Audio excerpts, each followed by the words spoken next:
मुरीद के ऑपरेशन है, खूनी ऑपरेशन, इसमें कोई शक नहीं, और अब वो गले पड़ा हुआ है। पहले ज़रा उसका जायज़ा ले लेते हैं, क्योंकि कल एक बहुत बड़ी डिमांड आ गई है और वो डिमांड उलमा इकराम की तरफ से आई है और ख़ास तौर पे उसके बारे में अब मामलात काफ़ी संजीदा होते जा रहे हैं। उसकी रीज़न है कि एक समा टेलीविज़न चैनल से कल एक रिपोर्ट नशर हुई और वो रिपोर्ट बड़ी मुफस्सल थी। उनके नुमाइंदे जो हैं, खोजी के नाम से उनके नुमाइंदे गए और वहाँ पे जाके फील्ड में उन्होंने रिपोर्टिंग की और वहाँ से एहदी वालों से पूछा, जो एहदी वेलफेयर के कारकुनान थे, उनसे पूछा कि आपने कितने लोगों को यहाँ से शिफ्ट किया, और उनका तादाद था कि लातादाद, बेशुमार, सैकड़ों ज़ख्मियों को उन्होंने कहा कि हम शिफ्ट कर चुके हैं। उनसे पूछा गया कि ये बताइए कि जो डेड बॉडीज़ हैं उनका क्या बना। उन्होंने कहा जी कि उनके बारे में हमें इल्म नहीं है, वो पुलिस वाले ले गए हैं। और ये एक रिपोर्ट। दूसरे विटनेस ने कहा कि जी बिल्कुल बहुत ज़्यादा यहाँ पे जानी नुकसान हुआ है, शहादतें हुई हैं, हलाकतें हुई हैं, बहुत ज़्यादा हुई हैं, लेकिन उसके बारे में हमें बोलने की इजाज़त नहीं। लेकिन हमने खुद देखा है कि गलियों में, बाज़ारों में, हर जगह ये काम हुआ और इसलिए उसके सही नंबर्स का इल्म नहीं। जबकि leader of opposition Punjab assembly already ये नंबर 282 और 1600 का दे चुके हैं। और दूसरी जानिब इन खबरों को दबाने के लिए एक और काम किया जा रहा है कि कल एक खबर चली कि सोशल मीडिया और डिजिटल मीडिया को भी निशाना बनाया जा रहा है और जो साइबर एजेंसी है वो इस सिलसिले में फेक न्यूज़ के नाम से एक डाटा इकट्ठी कर रही है और उनके खिलाफ कार्रवाई करेगी। जबकि हकीकत ये है कि इस मामले में बहुत ज़्यादा मुहतात रिपोर्टिंग हुई इस दफ़ा डिजिटल मीडिया पे भी और सोशल मीडिया पे भी, और वो बहुत सारी वीडियोस जो हैं वो शवाहिद किसी ने भी नहीं दिखाए जो कि लोगों को मौसूल हुए और मेरे पास भी बहुत ज़्यादा मौजूद हैं, और वो हमने बवजह नहीं दिखाए क्योंकि उसके बाद फिर जो हालत होनी थी सिक्योरिटी की और अमन व अमान की, वो फिर शायद किसी के कंट्रोल में ना रहती। इसलिए जिस किसी ने भी, और वो भी महदूद और लिमिटेड वीडियोस दिखाई भी, तो उनमें भी बाकायदा तौर पे कंटेंट वार्निंग का जो है वो पहले कॉशन दिया गया ताकि बच्चे और कमज़ोर दिल लोग ना देख सकें और उसको हाइड रखा गया। तो ये तो सिचुएशन है वहाँ के मामलात की। दूसरी जानिब अब ये ऑपरेशन जो है ये 100% पंजाब हुकूमत की के गले में पड़ेगा, और मरियम साहिबा जो है वो होम मिनिस्टर थी और होम मिनिस्टर हैं, और न सिर्फ होम मिनिस्टर हैं बल्कि वो तमाम पुलिस, सिक्योरिटी, अमन व अमान, सारे का सारा जो होम ऑफिस है, होम डिपार्टमेंट है पंजाब का, उसकी बराह रास्त मिनिस्टर हैं। इसलिए वही उन्हीं के गले में अल्टीमेटली ये फंदा जाना है और उन्हीं से सवाल पूछा जाएगा कि इस ऑपरेशन की इजाज़त किसने दी और उसका रिकॉर्ड क्या है, और वो किस लेवल के ऑपरेशन की इजाज़त दी गई थी, कि उसमें क्या अहकामात जारी किए गए थे। क्योंकि IG इस्लामाबाद और इस्लामाबाद पुलिस आई और वो वापस चली गई, वो भी पंजाब के अंडर काम कर रही थी। और इसी तरीके से IG पंजाब वो भी अभी तक नहीं आए बताने के लिए, और कल एक DIG ऑपरेशंस को कहा गया कि आप जाएं और जाके आप ये मुकदमा पेश करें।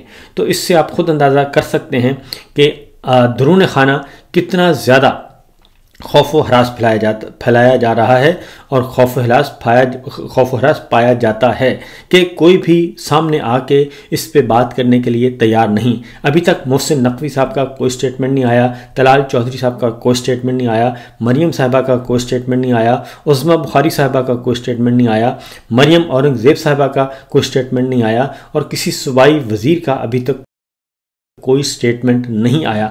यहाँ तक कि पंजाब असम्बली में भी इस बारे में सवालात किए गए, अपोजिशन ने बाइकआउट किया, एहतजाज किया, पूछा, उन्हें भी अभी तक कोई जवाब नहीं दिया गया। इससे आप खुद अंदाज़ा कर सकते हैं कि ना ही कोई पुलिस अफसर, जो सीनियर पुलिस अफसर है, वो आने के लिए तैयार है, ना ही कोई वज़ीर आने के लिए तैयार है, और इस वक्त तक जो है, जब तक मैं आपको ये रिकॉर्ड करवा रहा हूँ, कोई ऐसी स्टेटमेंट, कोई ऐसी प्रेस कॉन्फ्रेंस कुछ नहीं हुआ। वरना अगर ये होता और ये नुकसान कम होता तो बहुत कुछ हो चुका होता। दूसरी जानिब जी एक और बात जो है वो समा टीवी के हवाले से, वो मुफस्सल रिपोर्ट है, आप देख सकते हैं और सोशल मीडिया पे भी दस्तयाब है। इसके साथ साथ जो अगली बात है वो रिजवी बिरादरान है, और साद रिजवी साहब और उनके भाई जो है अभी तक लापता हैं। और पहले कहा गया कि वो ज़ख्मी हैं, उसके बाद कहा गया कि नहीं वो ज़ख्मी नहीं हैं, वो लापता हैं। कल फिर एक और ख़बर चलवाई गई और वो ख़बर ये चलवाई गई कि बहुत जल्द हम उनको गिरफ़्तार कर लेंगे और उन्हें कहा गया कि आप जहाँ भी हैं गिरफ़्तारी दे दें। इस तरह की बातें भी की गई। मतलब यही है कि वो इन्हीं के पास हैं और उनको राज़ी करने की कोशिश की गई, जो मेरी इत्तला है। और उनसे कोई स्टेटमेंट लेना चाह रहे थे कि आपको स्टेटमेंट दे दें, लेकिन उन्होंने ऐसा कोई बयान जारी करने से माजरत की है और वो अंडर प्रेशर नहीं आए अब तक की इत्तला के मुताबिक। अब उनको ज़ाहिर है जो अब इनके पास हैं तो उनको अदालत में पेश करना लाजिम होता है और अभी तक उनको किसी भी अदालत में पेश नहीं किया गया। तो फिर उसका तरीक़ाकार ये होता है कि बाद में फिर गिरफ़्तारी डाल देते हैं और गिरफ़्तारी डाल के तो उसके बाद फिर उनकी गिरफ़्तारी ज़ाहिर करके उनको अदालत में पेश कर दिया जाता है कि जी हमने फ़लाँ जगह से गिरफ़्तार किया। ये एक रूटीन की एक्सरसाइज है जो कि पाकिस्तान में की जाती है और पाकिस्तान में भी, हमारे पड़ोसी मुल्क में भी ऐसा ही किया जाता है। और यहाँ तक कि अगर बहुत ही एक्स्ट्रा ऑर्डिनरी केस हो तो बाहर की दुनिया में भी ऐसा होता है कि गिरफ़्तारी को मख्फी रखा जाता है और बाद में गिरफ़्तारी डाली जाती है। तो ये तो है सूरत हाल एक तरफ। दूसरी जानिब उलमा कराम की एक बड़ी तादाद जिनका ताल्लुक़ अहले सुन्नत वल जमात से है, उन्होंने कल एक स्टेटमेंट जारी की मुफ्ती मुनीबुर रहमान साहब की सदारत में और उन्होंने ये तस्लीम किया। उन्होंने कहा कि 13 अक्टूबर की पिछले पहर मुरीद के में हुकूमत ने जिस बहिमाना तरीके से तहरीक लब्बैक पाकिस्तान की रैली से निपटा, हम इसकी शदीद तरीन अल्फाज में मज़म्मत करते हैं। और फिर उन्होंने आगे हलाकतों का भी जिक्र किया और उन्होंने कहा कि हमारे पास कोई एग्जैक्ट नंबर नहीं, लेकिन ये हुआ। और उसके लिए फिर उन्होंने पंजाब हुकूमत को मुर्द इल्ज़ाम ठहराया और उन्होंने कहा कि आइंदा इलेक्शन में उन्हें इसकी कीमत चुकाना पड़ेगी क्योंकि तहरीक लब्बैक जो है वो रजिस्टर्ड सियासी जमात है। इसके साथ साथ ही उन्होंने ये भी कहा कि जो डेड बॉडीज़ हैं वो भी हवाले करनी चाहिए वर्सा के, ताकि वो अपनी तदफीन कर सकें और उनको इज़्ज़त व तकरीम के साथ उनकी तदफीन की जा सके। इसके साथ साथ ही जो अगली बात की गई जो सबसे इम्पॉर्टेंट है वो ये है कि सुप्रीम कोर्ट, हाई कोर्ट या सुप्रीम कोर्ट के जज की सरबराही में एक जुडिशल कमीशन तश्कील दिया जाए जो इस सारे मामले की तहकीकात करें और इस ज़ालिमाना साहने के ज़िम्मेदारों का तयन करें और करारे वाकई सज़ा तजवीज़ की जाए। जुडिशल कमीशन इस बात की भी तहकीक करे कि आया इसके पीछे कौन सी लॉबी जो है वो साजिश कारफरमा है। और इसके लिए उन्होंने एक जमात का भी नाम लिया और उन्होंने कहा कि उस जमात के बैरून मुल्क मुकीम जो है लोग वो भी इसमें उस पर शुक्र अदा कर रहे थे जब ये सब कुछ हो रहा था। तो बहरहाल ये सूरत हाल जो है ये काफ़ी ज़्यादा संजीदा होती जा रही है और ये मामला जो है वो आगे बढ़ेगा, कम नहीं होगा। इसीलिए हमारे जो हुक्मरान हैं वो काफ़ी हद तक खामोश पाए जाते हैं और इससे आगे नहीं बोल रहे। उसकी वजह यह है कि मामलात इतने सादा नहीं हैं और ये तकरीबन 35 से ज़्यादा उलमा के नाम मौजूद हैं इसमें और इसके साथ लिखा हुआ है दीगर उलमाए अहले सुन्नत और बराए राब्ता उन्होंने लिखा है जी मुफ्ती अब्दुल रज़ाक साहब नक्शबंदी और आगे उन्होंने फ़ोन नंबर भी दिया है और ये सारी बातें उन्होंने अपने इस 3 पेज के एलामिये में बता दी गई हैं कि ये सब कुछ कैसे हुआ। अब आते हैं जनाब अगली ख़बर की तरफ। ये तो कल फिर इमरान खान साहब ने भी इस वाक़े के बहुत ज़्यादा मज़म्मत की जो वहाँ पे किया गया जी, ऑपरेशन किया गया, खूनी ऑपरेशन, और अफसोस का इजहार किया जो इस वाक़े में जाँ बहक हुए, शहीद हुए, ज़ख्मी हुए, उन सब का, और ताकत के इस्तेमाल का जो किया गया, इस्तेमाल की गई ताकत, उसकी मज़म्मत की है इमरान खान साहब ने। क्योंकि पाकिस्तान तहरीक इंसाफ के साथ भी 26 नवंबर को पिछले साल ये वाक़या इस्लामाबाद में इसी तरह का हो चुका है। तो उन्हें भी सीधी गोलियां उनके कारकुनान को, रहनुमा को मारी गई थी और मुल्क के मुख्तलिफ हिस्सों में जो लाशें हैं वो गई थी। और फिर इसी तरीके से जैसे आज कहा जा रहा है कि मुकदमात दर्ज किए जाएंगे फेक न्यूज़ के नाम पे, उस वक्त भी मतीउल्लाह जान साहब को उठा लिया गया था और फिर उनको अदालत के हुक्म पे छोड़ना पड़ा था। उसके बाद आते हैं जी आगे इमरान खान साहब की तरफ, क्योंकि आज क्या है, आज है जनाब वज़ीर आला सुहेल आफरीदी साहब का ओथ है और जब तक आप मेरी ये वीडियो सुन रहे होंगे उस वक्त तक ओथ टेकिंग सेरेमनी जो है उसकी तैयारियां की जा रही होंगी। आज 4 बजे पेशावर हाई कोर्ट के हुक्म पर अली अमीन गंडापुर के जो खाली सीट हुई थी उसकी जगह पे सोहेल अफरीदी साहब आए और पेशावर हाई कोर्ट ने उस पर ऑर्डर जारी किया और आज 4 बजे ओथ है। और गवर्नर खैबर पख्तूनख्वा फैसल करीम कुंडी का हुक्म है कि वो ओथ लें, और अगर वो नहीं लेते, दस्तयाब नहीं है या लेते नहीं हैं, तो फिर स्पीकर सूबाई असम्बली खैबर पख्तूनख्वा बाबर सलीम सवाती साहब को ये ऑर्डर है, उनको नॉमिनेट किया गया है chief justice Peshawar high court की तरफ से।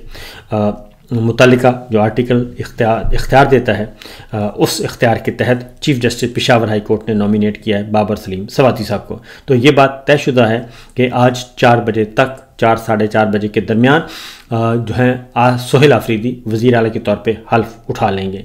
उसके बाद अगला है जी कि इमरान खान साहब की तरफ से जो एक स्टेटमेंट जारी की गई, बल्कि कल गुफ्तगू की गई, वो भी मैं आपको बताता हूँ। उसमें काफ़ी ख़बरें हैं और उन ख़बरों का ताल्लुक़ सारी सूरत हाल से, दाखिली खारजी सूरत हाल से भी है।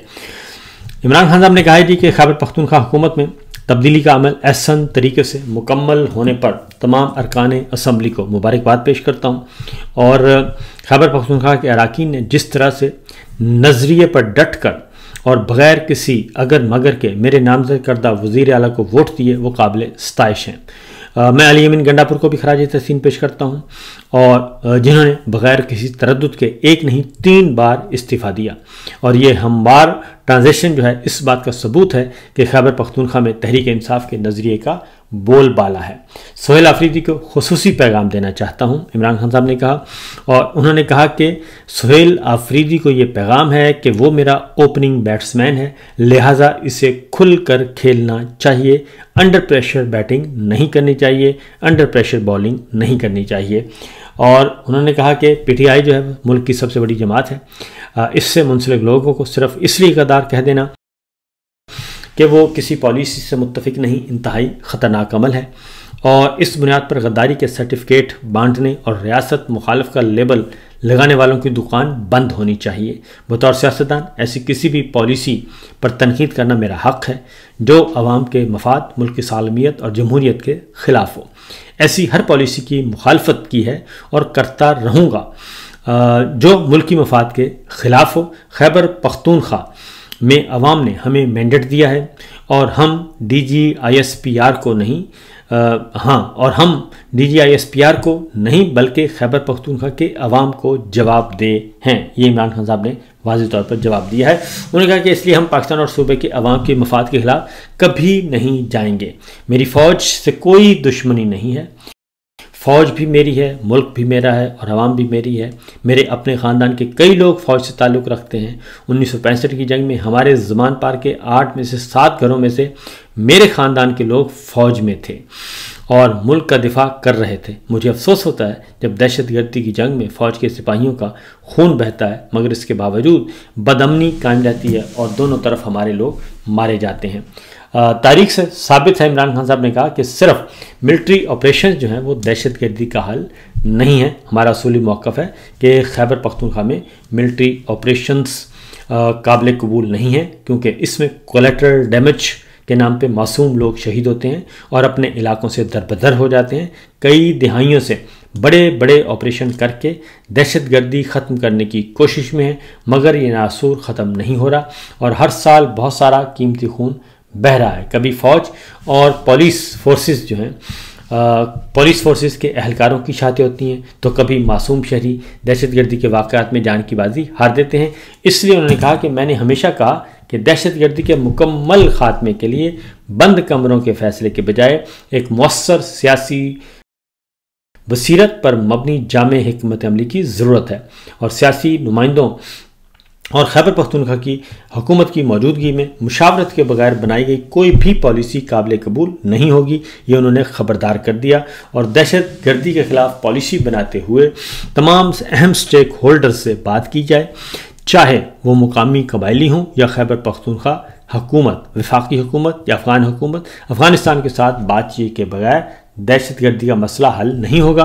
उन्होंने एक और बात भी की इमरान खान साहब ने कि खैबर पख्तूनख्वा की नई हुकूमत को एक मरतबा फिर से हिदायत करता हूँ कि दहशतगर्दी के खिलाफ तमाम फरीकैन के साथ बात करने मुअस्सर और जामे हिकमत अमली बनाएं ताकि सूबे में मुअस्सर और देर पामन कायम हो और नतीजतन मईशत बहाल होनी चाहिए। इमरान खान साहब ने कहा कि हर जमहूरी मुआशरे में अवाम को एहतजाज का हक हासिल होता है। निहत्ते लोगों पर तशद्दुद करना, सीधी गोलियां चलाना किसी तौर भी काबिल कबूल नहीं। तहरीक लब्बैक के साथ जो जुल्म हुआ, तहरीक इंसाफ 3 साल से यही जुल्म बर्दाश्त कर रही है। 26 नवंबर को टी चौक में भी ऐसे ही खून की होली खेली जब हमारे निहत्ते कारकुनान स्नाइपर से गोलियां चलाई गईं उन पर, और मैं मुरीद के साहने में बहिमाना तशद्दुद और निहत्ती अवाम को गोलियां मारने की मुजम्मत करता हूँ, पुरजोर मुजम्मत करता हूँ।